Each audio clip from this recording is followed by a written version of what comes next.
Drama show के आखिरी episode की शुरुआत में हम देखते हैं कि यू एक लड़के के साथ एक रेस्टोरेंट में बैठा हुआ था और वो कॉफ़ी पी रहा था उस लड़के को देखते हुए। लेकिन तभी वो उसके बारे में भी सोचता है कि कैसे कल रात को उसकी फ्रेंड ने उसे बताया था फ़ोन पे कि उसने उसके लिए एक लड़का पसंद किया है और वो उससे मिल ले। ये उसके लिए एक अच्छा मौका होगा क्योंकि वो लड़का काफ़ी ज़्यादा सुंदर और टॉल है। उस लड़के का नाम लू है और वह आधा चाइनीज़ और आधा पुर्तगीज़ है।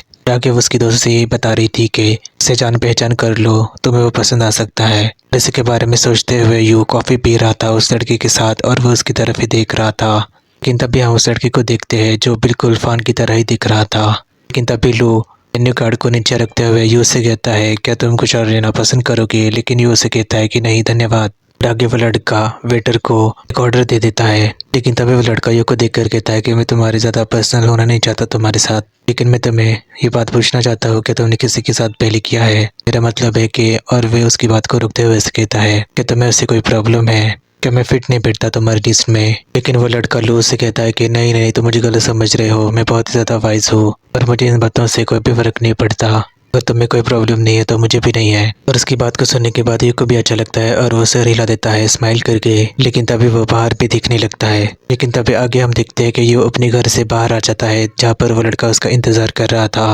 और यू उससे कहता है कि भुवन भी उससे कहता है कि यू तुम आ गए। लेकिन तभी यू उसके करीब आकर खड़ा होता है और वो लड़का भी उसे उसका मफलर पहना देता है और उससे वो मफलर पहनाते हुए वो कहता है कि बहुत ज़्यादा ठंड है आज, तुम ये मफलर पहन लो मेरा। लेकिन तभी आगे लू उससे कहता है कि पास में ही एक पार्क है, वहाँ पर टाइटिन को खिलाने के बाद क्या तुम मेरे साथ वहाँ पर खाना खाना चाहोगे? मैंने टेबल भी बुक किया है हम दोनों के लिए। लेकिन तभी यू भी उसे कहता है कि हाँ मैं ज़रूर खाना खाना चाहूँगा तुम्हारे साथ, धन्यवाद। लेकिन तभी लू उससे कहता है कि तुम मुझे धन्यवाद क्यों बोल रहे हो? लेकिन तभी लू उससे कहता है कि तुम मेरे साथ इतना ज़्यादा फॉर्मली बातचीत मत करो, चलो हम वहाँ पर चलते हैं, वहाँ पर मेरी कार है। और आगे हम देखते हैं कि वो वहाँ से जाने लगता है उसके घर के पास से और यू भी उसके पीछे पीछे चलने लगता है उसी ईंटों के रोड के ऊपर जो फ़ान ने उसके लिए बनाया था, ताकि उसे बारिश की पानी की वजह से उसे और टाइटन को कोई तकलीफ ना हो घर में आने जाने से। और आगे हम देखते हैं कि वो एक जगह पर रुकते हैं और वहाँ पर बारिश हो रही थी। इस वजह से लू अपना छाता निकाल देता है और यू को भी वो अपने छाते में ले लेता है और उसे कहता है कि बाहर बहुत ज़्यादा ट्रैफिक है आगे, तो इसलिए हम चलते हुए जाते हैं स्कूल के पास। लेकिन तभी वहाँ पर कुछ बच्चे दौड़ते हुए आते हैं और यू को धक्का मारते हैं और वो नीचे गिरने ही वाला था। लेकिन तभी वो लड़का लू उसे संभाल लेता है। लेकिन तभी यू और लू अपने आपको संभाल कर एक दूसरे के साथ दिखते रहते हैं। लेकिन तभी हम देखते हैं कि फ़ान भी वहाँ पर आ जाता है जो बाइक चला रहा था और वो भी उन दोनों के साथ ही देख रहा था कि कैसे वो दोनों एक दूसरे के ऊपर ही देखे जा रहे थे। लेकिन तभी आगे लू यू से कहता है क्या तुम ठीक हो? और यू फिर से कहता है कि हाँ मैं ठीक हूँ। लेकिन तभी हम देखते हैं कि फ़ान भी उन दोनों को देखे जा रहा था। लेकिन तभी आगे हम देखते हैं कि तभी फ़ान की गाड़ी नीचे स्लिप हो जाती है और वो नीचे गिर जाता है, उसका एक्सीडेंट हो जाता है। लेकिन तभी उसके गिरने की आवाज़ सुनने के बाद लू और यू भी उसे देखने लगते हैं। लेकिन तभी हम देखते हैं कि फ़ान की मदद करने के लिए वो लड़का लू भाग जाता है और फ़ान भी गिरते हुए उसे पैनिक अटैक आ रहा था। लेकिन तभी वो लड़का फ़ान के करीब आकर उसे अपना हाथ दे देता है उठने के लिए और फ़ान भी उसकी तरफ देखता है और वो लड़का भी फ़ान से कहता है कि मुझे अपना हाथ दे दो, मैं तुम्हें उठाता हूँ। लेकिन तभी फ़ान की नज़र यू पे पड़ती है जो उसकी कार के यहाँ पर खड़ा था छाता लेकर और यू भी फ़ान की तरफ ही देखे जा रहा था। लेकिन तभी फ़ान मुड़ जाता है और उस लड़के से कहता है कि कोई ज़रूरत नहीं है इसकी, और वो जल्दी से उठकर अपनी बाइक को भी खड़ा करता है। लेकिन तभी हम देखते हैं कि यू को भी इस बात का एहसास हो गया था कि वो लड़का कोई और नहीं बल्कि फ़ान ही है। और फ़ान भी अपने आप को उठकर संभाल लेता है और बाइक को भी वहाँ से लेके जाने लगता है। लेकिन तभी लू यू के करीब आ जाता है जो फ़ान को ही देखे जा रहा था, अपने बाइक को जो लेके जा रहा था वो घायल हो गया था फिर भी। लेकिन तभी लू उससे कहता है कि यू क्या तुम उस लड़के को जानते हो? लेकिन तभी आगे वो उससे कहता है कि यू क्या वो लड़का वही है फ़ान? लेकिन तभी उससे कुछ भी नहीं बताता और उसे कहता है कि टाइटन की स्कूल की घंटी अभी बजने वाली है, जल्दी चलो। लेकिन तभी आगे हम देखते हैं कि घायल अवस्था में ही फ़ान अपनी बाइक को लेकर जा रहा था। लेकिन तभी वो एक गली के पास आकर मुड़ जाता है और वहीं पे नीचे गिर जाता है अपनी बाइक के साथ और वह फिर से अपने आप को संभालते हुए बैठने लगता है। लेकिन तभी उससे फिर से पैनिक अटैक आना शुरू होता है और वो अपने आप से यही कहता है कि सब कुछ नकली है और वो फिर से यू और उस लड़के के बारे में सोचने लगता है कैसे वो दोनों एक दूसरे के करीब आ गए थे। लेकिन तभी उसे और भी ज़्यादा घबराहट महसूस होने लगती है। लेकिन वो अपने आप से कहता है कि डरने की ज़रूरत नहीं है फ़ान, ये सब कुछ जल्दी ही ख़त्म हो जाएगा। लेकिन तभी उसे अपने बचपन के बारे में भी याद आने लगता है, सुनामी के बारे में और उसके माँ के बारे में भी। लेकिन तभी वो फिर से यू के बारे में भी सोचने लगता है। लेकिन तभी वो अपने आप से ये भी कहता है कि इसके बारे में सोचना बंद कर दो, अपने सिर के ऊपर इतना ज़्यादा प्रेशर मत डालो। लेकिन तभी वो अपने आप से कहता है कि यू को पागल लोग बिल्कुल भी पसंद नहीं है। लेकिन तभी वो हंसने भी लगता है और उसे कहता है कि कोई बात नहीं। और आगे वो उठने लगता है वहाँ से, और वो अपने आप से ये कह रहा था कि यो अभी अच्छा है और वो आगे बढ़ रहा है और वो खुश भी है बहुत ज़्यादा। और आगे वो अपनी गिरी हुई बाइक को उठा देता है और अपने आप से ये कहता है कि मैं अब यू को अकेला ही छोड़ूंगा। जब मैं उससे हमेशा के लिए दूर रहूंगा तभी वो अपनी ज़िंदगी अच्छे से जी सकता है। और वो अपनी बाइक को बैठकर शुरू कर देता है और वह वहाँ से चला जाता है। लेकिन तभी हम देखते हैं कि वहाँ पर एक शख्स खड़ा था जो उसे जाते हुए देख रहा था, और वो लाइटर का ढक्कन भी बार बार ऑन ऑफ कर रहा था। और आगे हम देखते हैं कि ये रास्ते पर से चल रहा था, लेकिन तभी वहाँ पर ईंटों से रास्ता बनाने का काम कर चल रहा था। और एक दोनों आदमी एक दूसरे से ही बातचीत कर रहे थे कि यहाँ पे काफ़ी ज़्यादा पानी भर गया है, इसलिए हम ऐसे ईंटों से रास्ता बना रहे हैं ताकि लोगों को आने जाने में आसानी हो सके। और उस रास्ते को देखने के बाद भी यू को फिर से फान की याद आने लगती है, कैसे उसने उसके लिए, टाइटन के लिए पूरी रात जग कर रास्ता बनाया था ईंटों का। लेकिन तभी आगे हम देखते हैं कि यू अपने कंप्यूटर के ऊपर काम कर रहा था। लेकिन तभी वो इसके बारे में भी सोच रहा था कि कैसे उसके टीचर ने उसे कहा था कि आज से तुम ही नई शुरुआत करोगे और सारे प्रोजेक्ट्स तुम ही करोगे, अगर मेरी ज़्यादा ज़रूरत पड़ेगी तो ही मैं तुम्हारे साथ काम करूँगा। आगे हम देखते हैं कि यू बदला लेने के लिए फान उसके दोस्त से मिलने के लिए आया था, जिसने यू की पिटाई कर दी थी उस दिन। और वह अपने हाथ की अंगूठी को छूते हुए उसके दोस्त से ये कह रहा था कि मुझे अस्पताल बिल्कुल भी पसंद नहीं है, यहाँ की गान मुझे बिल्कुल भी अच्छी नहीं लगती। लेकिन तभी आगे वो उससे कहता है कि तुम मेरे दोस्त बीमार हो तो मुझे तुम्हें मिलने के लिए यहाँ पर आना ही पड़ा, आखिर मैं तुमसे मिलने के लिए यहाँ पर कैसे नहीं आ सकता। लेकिन तभी उसका दोस्त उसे डांट देता है और उसे कहता है कि फान जियो। लेकिन तभी उसे दर्द भी होने लगता है। और आगे उसका दोस्त उसे कहता है कि फान तुम बहुत ही ज़्यादा कमीने हो, तुमने अंधेरे में मुझे पिटाई कर दी और अब तुम यहाँ पर आकर मुझसे अच्छा बनने का ये नाटक कर रहे हो। लेकिन फान उसके साथ कहता है कि ज़बान संभल कर बातचीत करो, और वह एक सतरा भी झेलने लगता है। और आगे फान उससे कहता है कि तुम मेरे साथ अन्याय कर रहे हो दोस्त, आखिर इतने सालों से तुम मेरे साथ एक दोस्ती की तरह ही व्यवहार कर रहे हो, यहाँ तक कि जब मैं चाइना शिफ्ट हो गया तुम मुझे यहाँ पर आकर भी आमंत्रित करने लग गए। तुम इतने अच्छे हो मेरे लिए और इसके लिए मैं काफ़ी ज़्यादा आभारी हूँ तुम्हारा।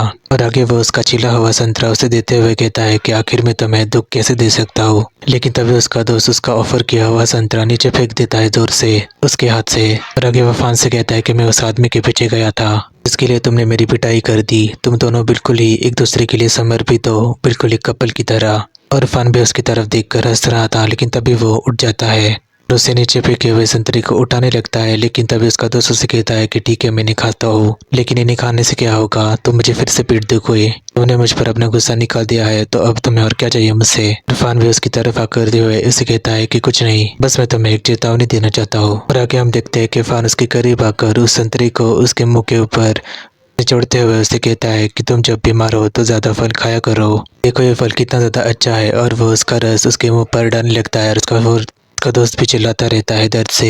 उसका हाथ पकड़ते हुए उसे कहता है कि अपने हाथ को मुझ पर से हटाओ। लेकिन तभी फान उसे पकड़ लेता है और वो सारा जूस उसके आंखों में डालने लगता है फिर से। और उसका दोस्त भी उसे रोकते हुए कहता है कि फान जी ये तुम क्या कर रहे हो। और फान भी उसे कहता है कि आखिर तुम इतना डर क्यों रहे हो। और उसका फैन उससे कहता है फान मैं टूट चुका हूँ। लेकिन तभी फान उसके ऊपर काफी ज्यादा गुस्सा हो जाता है और उसने निचोड़ा हुआ ऑरेंज उसके मुंह में डालते हुए उसे कहता है कि फलों में आखिर कितना खर्चा होता है लेने के लिए। और वो फल उसे जबरदस्ती खिलाने लगता है जबरदस्ती से। उसका दोस्त भी चिल्लाने लगता है कि ऐसे मत करो, उसका हाथ अपने मुंह से हटाने लगता है। लेकिन तभी वहाँ पर नर्स आ जाती है और उनसे कहती है क्या हो रहा है यहाँ पर, इतना ज्यादा चिल्लाओ मत। लेकिन तभी आगे हम देखते हैं कि फान टिश्यू पेपर से अपना हाथ पोंछने लगता है और उस नर्स से कहता है कि वो बीमार है, इसकी वजह से इतना चिड़चिड़ा है। और वो उस नर्स से कहने लगता है कि मैंने बस उसे फल खाने के लिए दिया था, लेकिन वो मेरे साथ ऐसे बिहेव कर रहा है। लेकिन तभी वो नर्स उनसे कहती है कि चुप रहो, ये एक वार्ड है हॉस्पिटल का।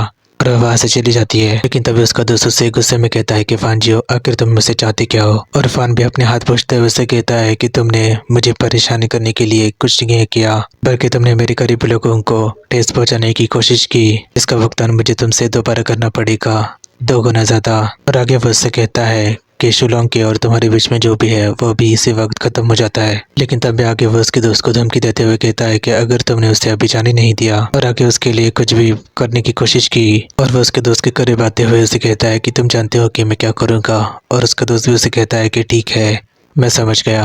आगे से मैं उस लड़के को कभी भी नहीं देखूंगा। लेकिन तभी आगे वो फान को ताना मारते हुए कहता है, क्या तुम अभी फिर से प्रेमी के पक्षी बन गए हो? फिर तो मुझे दूसरे रास्ते पर ही चलना पड़ेगा। और फान भी वहां से जाते हुए उसे कहता है कि अच्छा सौदा है। और फान के वहां से जाने के बाद उसका दोस्त भी राहत भरी सांस लेता है। और आगे हम देखते हैं कि हॉस्पिटल के बाहर आने के बाद फान उसकी गाड़ी की तरफ चल रहा था, जिसमें उसका दोस्त उसका इंतजार कर रहा था। और वो फोन के ऊपर बातचीत कर रहा था कि फान अब कंगाल हो चुका है और उसके पास पैसे भी नहीं है। इसकी वजह से मैं आपसे रिक्वेस्ट कर रहा हूँ कि उसके अकाउंट में कुछ पैसे ट्रांसफ़र कर दीजिए। जैसे उसके पास पैसे आएंगे वो आपको दे देगा, वरना आपको तो उसका गुस्सा पता ही है। लेकिन तभी फान भी गाड़ी में बैठने के बाद उसके दोस्त को सिगरेट देते हुए उसे कहता है कि मैं तुम्हें अपना दोस्त समझता हूँ, लेकिन तुम अभी अभी मेरे फ़ोन के ऊपर पढ़ाई कर रहे हो उस आदमी के साथ। और वह उसके माचिस से उसकी दोस्त की सिगरेट को जला देता है। लेकिन तभी उसका दोस्त भी उसे ताना मार देता है। लेकिन तभी उसका दोस्त आगे उसे कहता है कि कल मेरे घर में एक पार्टी है, तुम यहाँ पर आ जाना।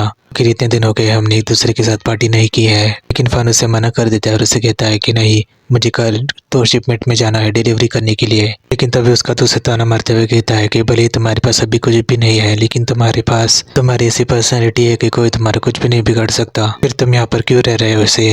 लेकिन तभी आगे उसका दोस्त उसके ऊपर चिल्लाते हुए उसे कहता है कि तुम देख ही सकते हो कोई को और मिल गया है, वो तो मैं अब नहीं चाहता। और तुम देख ही सकते हो कि उसका एक नया बॉयफ्रेंड भी है। लेकिन तभी फान उसे कहता है कि आखिर तुम्हें कैसे पता कि उसका वो बॉयफ्रेंड है लड़का? और उसका दोस्त उसे बताने लगता है कि उसके दोस्त की एक पार्टी थी जहाँ पर वो लड़का आया हुआ था जो अभी का बॉयफ्रेंड है, जहाँ पर यूपी उसके लेने के लिए आया था। लेकिन तभी मैंने उसे ये भी कहा था कि तुम्हारा जो अभी नया बॉयफ्रेंड है यू, वो तो बस किसी का खिलौना है। और वह वहां से चला जाता है फान के साथ गाड़ी चलाते हुए। लेकिन तभी आगे हम देखते हैं कि उसका दोस्त यू से मिलने के लिए आता है और उसके सामने फान के बारे में बातचीत करने लगता है कि मुझे समझ में नहीं आता कि आखिर फान में तुम्हें इसे क्या देख लिया। लेकिन तभी यू भी उसे ताना मारते हुए कहता है कि फिर तो मुझे एक अवार्ड मिलना चाहिए कि तुम्हारे दोस्त को मैं कैसे पसंद आ गया। लेकिन तभी उसका दोस्त से कहता है कि अब मेरे दोस्त के ऊपर तुम्हारा कोई भी बकाया नहीं है। लेकिन तभी उसका दोस्त से कहता है कि ठीक है, मैं ये बात मानता हूँ कि फान ने पहले तुम्हारे साथ अन्याय किया था, वो अब कानूनी है। लेकिन तभी हम देखते हैं कि यू अपनी गाड़ी देखने लगता है और उसके दोस्त से कहता है कि अगर तुम यहाँ पर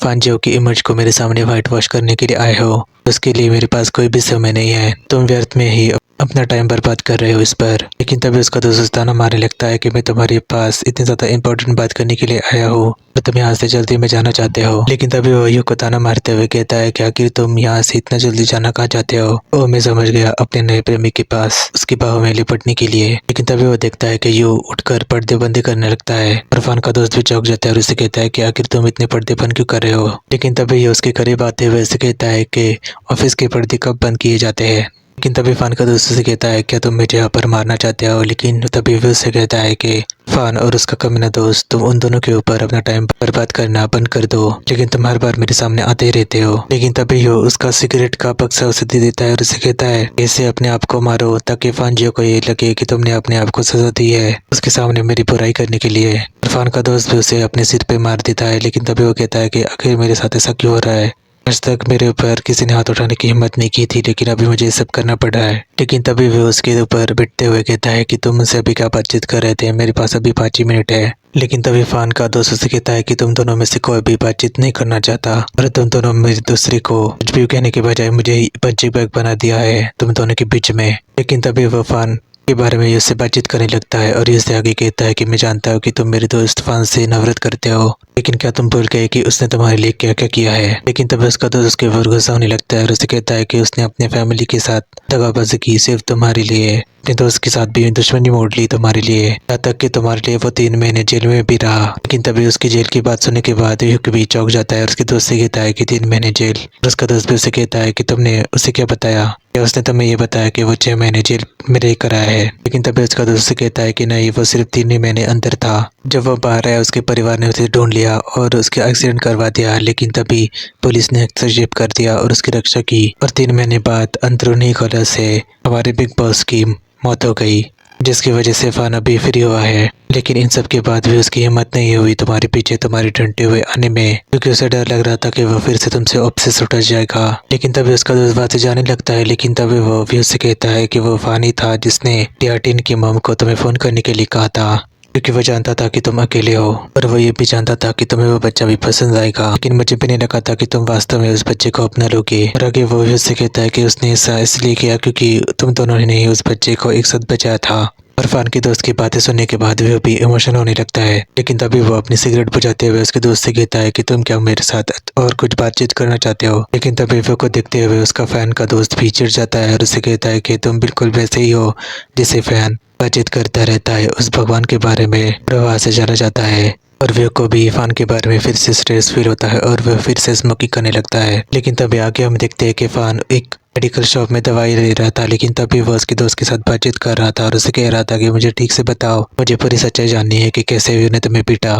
लेकिन तभी उसका दोस्त उसे कहता है कि फान बहुत हो गया। लेकिन तभी आगे फान उसे कहता है कि यू सुंदर दिख रहा था और उसका दोस्त कहता है कि हाँ वो काफी ज्यादा खूबसूरत है, लेकिन तुम मुझे ऐसे क्यों पूछ रहे हो। और वो फान को ताना मारते हुए कहता है कि उसका भी बॉयफ्रेंड है नया और वो तुम्हारा नहीं है। फान फान जो तुम काफी ज्यादा बुरे हो, तुम तो नरक में ही जाओगे।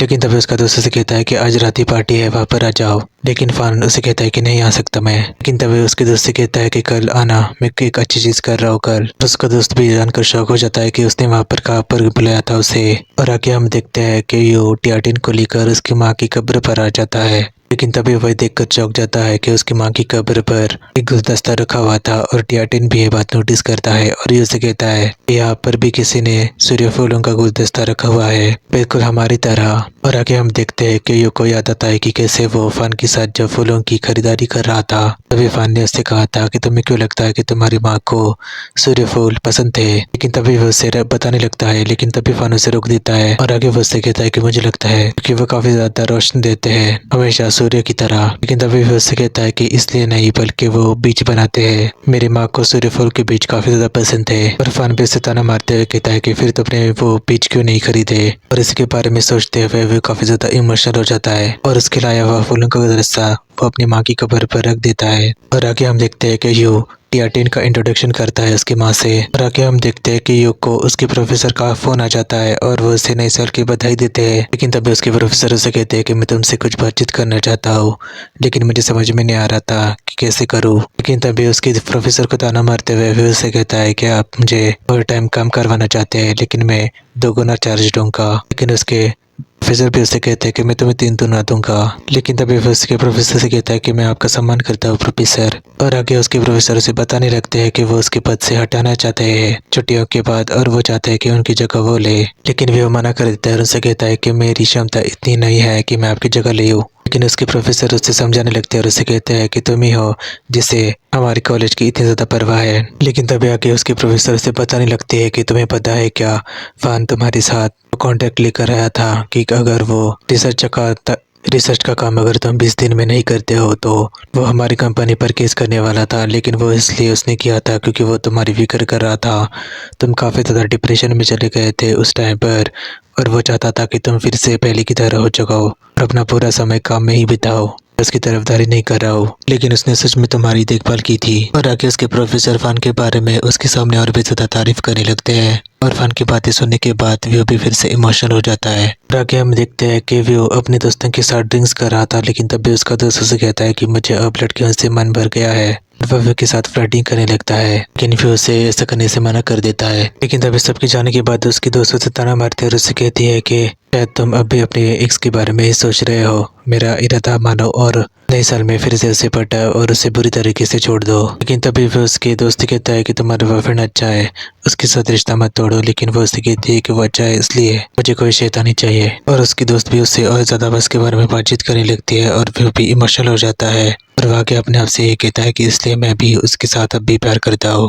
और आगे हम देखते हैं कि यू अपने दोस्तों के साथ ड्रिंक करने के बाद रास्ते पर चल रहा था इमोशनल होकर। लेकिन तभी फिर से उसे फैन के बारे में ही याद आने लगती है और वो अपने आप को संभाल नहीं पाता। लेकिन तभी वो एक वाइन की शॉप में आता है और वहाँ से बहुत सारी वाइन पीने लगता है। लेकिन तभी वो लड़की उससे कहते हैं कि तुम्हें और कुछ चाहिए और वो कॉन्डम का एक पैकेट ले लेता है। लेकिन तभी आगे हम देखते हैं कि फान उसके वेयर हाउस के पास गर्म लाइट से सेक रहा था। लेकिन तभी वहाँ पर यू आ जाता है और फान भी उसे देखकर चौंक जाता है और खड़ा हो जाता है। लेकिन तभी वो उसे कहता है कि तुम मुझे अंदर नहीं बुलाओगे और फान भी उसके लिए एक चेयर रख देता है। लेकिन तभी वो उसे कहता है कि तुम अब भी दवाइयों के ऊपर काम कर रहे हो। लेकिन तभी वो उसकी कोट को देखकर कहता है कि तुम रात को यहीं पर सोते हो। और फान उससे कहता है कि आमतौर पर नहीं, हाल ही में गाड़िया का छुट्टी मनाने के लिए बाहर गया है इसलिए मैं यहाँ पर आ गया, क्योंकि मुझे एक शिपमेंट मिल गया है इसलिए यहाँ पर मैं कुछ दिन रुकूंगा। लेकिन तभी वो को बैठने के लिए चेयर दे देता है। लेकिन वे उसके कोट पर बैठ जाता है। लेकिन तभी वो उसकी तरफ देखकर कहता है कि मैं यहाँ पर नहीं बैठ सकता, लेकिन तभी फान उसकी तरफ हीटर भगा देता है। लेकिन तभी वो उसे देखते हुए उसे कहता है कि तुम मुझे आखिर पूछ क्यों नहीं रहे हो कि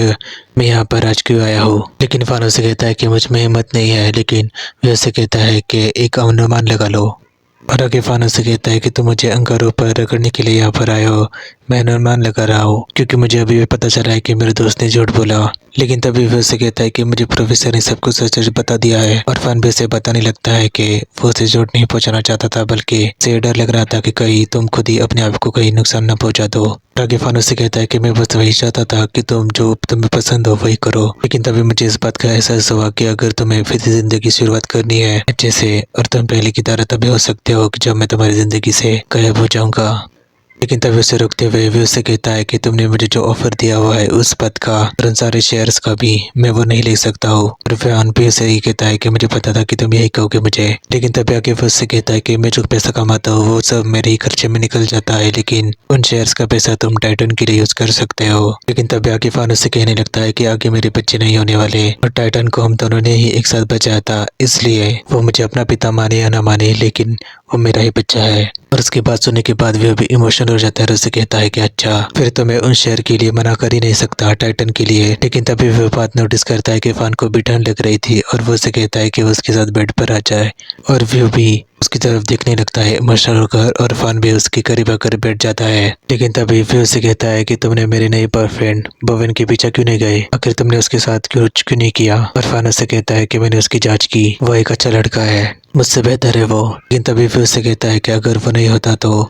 और फान उससे कहता है कि भले ही तूने मुझे बहुत दोषी ठहराया है, लेकिन फिर भी मैं अपने आप को ठीक करने की कोशिश कर रहा हूँ। लेकिन तभी वो उसे ताना मारते हुए कहता है कि अगर बोवेन अच्छा है तो तुम हम दोनों को अपना आशीर्वाद क्यों नहीं देते हो। लेकिन फान उसे कहता है कि तुम मुझसे कुछ ज्यादा ही मांग रहे हो यू। और यू भी उसे कहता है कि आशीर्वाद मांगना ज्यादा कैसे हो गया। लेकिन तभी यू उसे कहता है क्या तुमने हम दोनों को एक दूसरे के साथ किस करते हुए नहीं देखा उस रात। लेकिन तभी उसकी बात सुनते हुए फान को भी काफी ज्यादा अजीब लगता है और वो भी डर जाता है। लेकिन उसे यू के ऊपर गुस्सा भी आने लगता है और उससे कहता है कि आखिर तुम यहाँ पर क्यों आए हो, क्या तुम मुझे ऐसी बात बोलकर कष्ट पहुंचाने आए हो, तो तुम ऐसा करने की कोई भी जरूरत नहीं है। मैं पहले से ही बहुत ज्यादा तकलीफ में हूँ, मैं जानता हूँ कि सारी मेरी गलती है, मैं ही दोषी हूँ इसमें। लेकिन तभी आगे उसे फान रिक्वेस्ट करने लगता है और उसे कहता है कि प्लीज मुझे एक रास्ते में अच्छे से जीने दो, ना कि यहाँ पर आकर इस तरीके से मुझे उस रात की याद दिलाओ। और यू भी उसे कहता है कि तो तुम सचमुच में उस रात वहाँ पर थे। और फान भी उसे कहता है कि हाँ, क्योंकि मैंने तुमसे वादा किया था कि मैं हर साल तुम्हारे साथ बिताऊंगा, भले ही हम दूसरे के साथ ना रहे। लेकिन तभी वो उसे फिर से कहता है कि तो फिर तुमने हमें देख लिया। लेकिन तभी फान भी उसे ताना मारते हुए कहता है कि पटांगों की रोशनी में ही मैंने तुम दोनों को देखा था।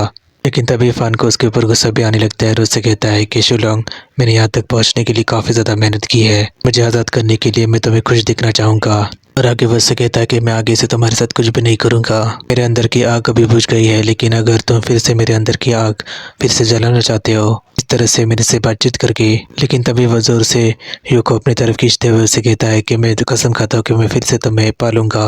और वो यू का सिर पकड़ते हुए उसे देखने लगता है गुस्से से। लेकिन तभी यू भी उसी की तरफ ऐसे देखता है जैसे वो उसे मारने वाला हो। लेकिन तभी वो उसे कहता है फान, क्या तुम मेरे साथ ऐसा व्यवहार करोगे अब। लेकिन तभी फान भी उससे कहता है कि कैसा व्यवहार, और भी उससे कहता है कि मैंने तुमसे पहले भी कहा था, लेकिन तुमने मुझे फिर से झूठ बोला, इसलिए मैं तुमसे फिर से पूछ रहा हूँ, आखिरी बार अगर हम दोनों साथ हैं तो क्या तुम मेरे साथ ऐसा व्यवहार करोगे या तुम मेरे साथ ऐसा व्यवहार नहीं करोगे। और वो फान की तरफ देखकर इमोशनल होकर रोने लगता है और फान भी रोने लगता है। लेकिन तभी वो यू का सर छोड़ देता है। लेकिन तभी यू वहाँ से जाने लगता है। लेकिन तभी फान उसे अपनी तरफ खींचते हुए उसे कहता है कि नहीं, मैं करूंगा, मैं तुम्हारी सारी बात सुनूंगा और आगे से कोई झूठ नहीं, और मैं तुम्हारे खिलाफ कोई भी प्लानिंग या प्लॉटिंग नहीं करूंगा आगे की तरह, फिर कभी नहीं करूंगा। और आगे फान शुलोंग से कहता है कि शुलोंग, मैं तुमसे कसम खाता हूँ इस बात की।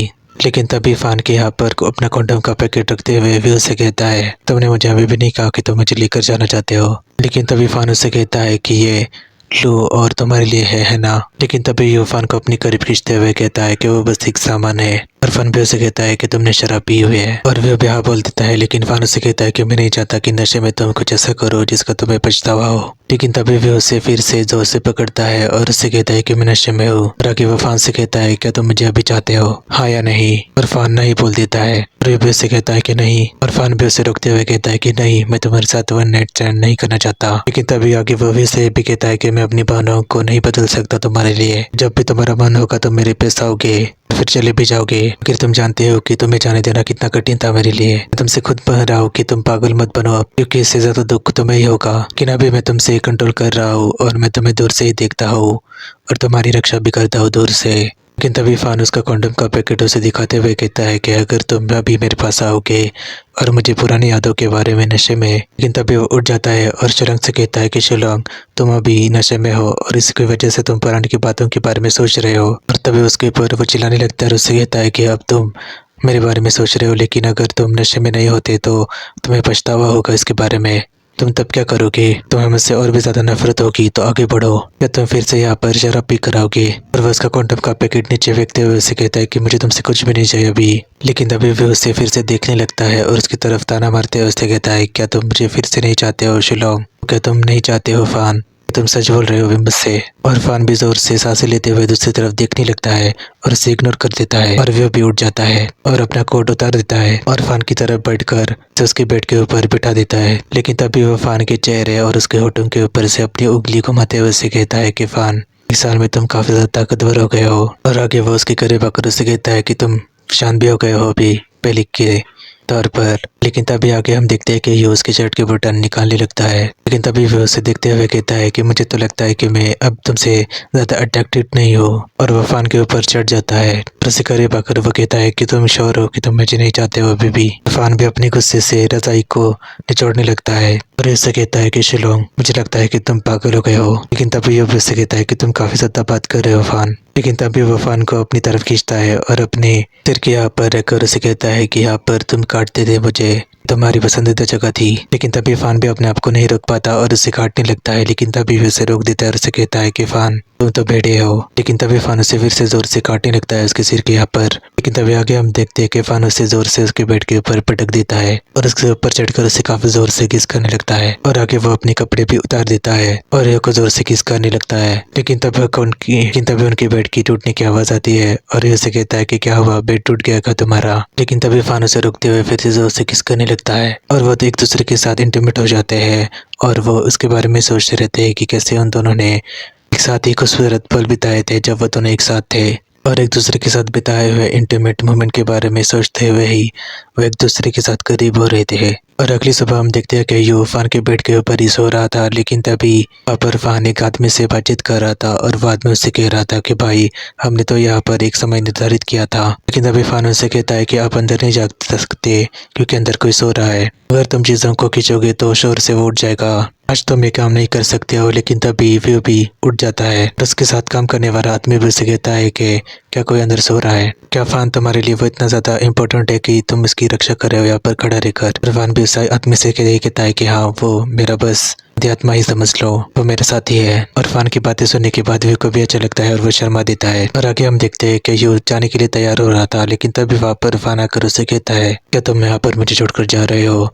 और वो भी उससे कहता है कि हाँ, और वो उसके करीब आने लगता है। लेकिन तभी आके वो उससे कहता है कि मुझे भूख लगी है, चलो हम साथ में नाश्ता करते हैं। लेकिन तभी वो फान का हाथ पकड़ लेता है और उससे कहता है कि चलो तुम मेरे साथ, मेरा प्यार। उसके बातें सुनने के बाद फान का मूड भी ठीक हो जाता है और वो उसकी तरफ देखकर हंसने लगता है और वह भी उसकी तरफ देखकर हंस देता है। और वो दोनों एक दूसरे के हाथ को बहुत ही ज्यादा करीबी से और बहुत ही ज्यादा ताकत से जोर से पकड़ते हैं और वो दोनों एक दूसरे की तरफ देखे जा रहे थे। और पल के बिना झपकाए ही वो दोनों एक दूसरे की तरफ बहुत देर तक देखते ही रहते हैं। और तभी टॉम शोर का आखिरी एपिसोड वहीं पर खत्म हो जाता है। यहाँ पर फान और व्यू फिर से एक साथ आ जाते हैं और अब पता नहीं कब इसका स्पेशल एपिसोड आएगा और हमें कितना इंतजार करना पड़ेगा उसके लिए। क्या आपने टॉम शोर का आखिरी एपिसोड देखा? आपकी राय क्या है एपिसोड के बारे में? क्या आपको एंडिंग पसंद आई? कमेंट्स में मुझे ज़रूर बताएं। और अगर आप मेरे चैनल पर नए हैं तो मेरे चैनल को लाइक, शेयर और सब्सक्राइब करना ना भूलें। मिलते हैं अगली वीडियो में।